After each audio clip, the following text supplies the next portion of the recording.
Ang kinaiyahan, ilabi na ang kadagatan, kung atong ampingan og hatagan og bili, kita og ang umaabot nga henerasyon ra gihapon ang makapahimulos.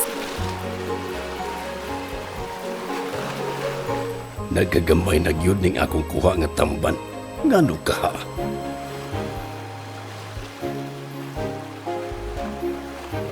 Nabantayan na ako nung Pedro, murag naguulagi ka nung. Gamay ba ang kuha nimo karon? O Ma'am Joyce, dili na nako masabtan nganong ing-ani na ang tamban. Dali, atong susihon kung unsay nahitabo sa nilabay na nga pipila ka katuigan. Base sa datos sugod sa 2015 to 2024, 49% sa tanang nadakpang isda sa Butuan Bay ug sa mga kadagatan nga sakop sa Fisheries Management Area or FMA9 mao ang tamban.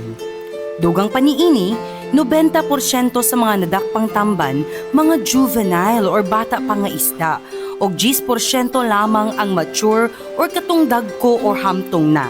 Kini tungod sa walay huno nga pagpangisda or overfishing. Apil ang gagmay pa nga isda gipanguha na. Usa kini sa naguna nga hinungdan kung ngano nga nasinati nato ang padayon nga pagkunhod sa isdang tamban. Kung kini magpadayon, moabot gid ang panahon nga mas lisod na gyud mangisda og tamban ug maapektuhan ang among panginabuhian.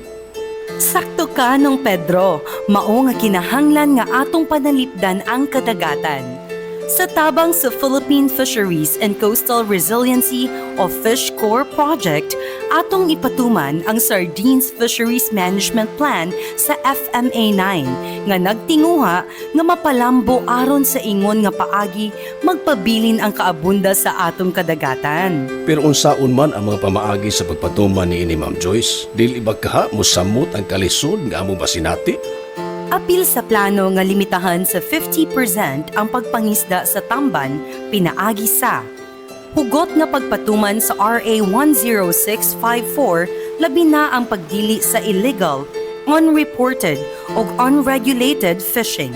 Pagpatuman sa closed season sa pagpangisda sa tamban nga magsugod sa Disyembre 1 ug matapos sa Marso 1 sa matag tuig diin maukini ang gitawag nga spawning season o ang panahon sa pagpangitlog o pagyagyag sa mga tamban. Niining panahona ginadili ang pagpangisda sa tamban.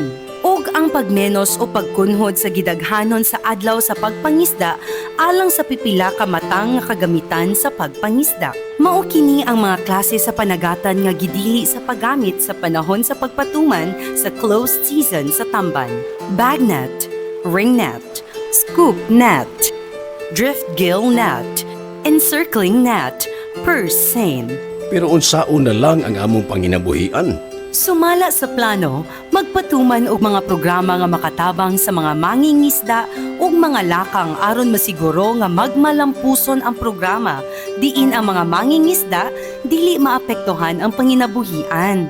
Sa pagpahuway nato sa pagpangisda sa tamban sa FMA9, gihatagan nato og higayon ang mga isda nga mutubo ug mudaghan aron mahibalik ang kahimsog sa atong kadagatan. Suportahan nato ang Sardine Fisheries Management Plan sa FMA9 aron mapadayon ang pag-abunda sa atong isda para sa atong mga anak ug sa umabot nga henerasyon.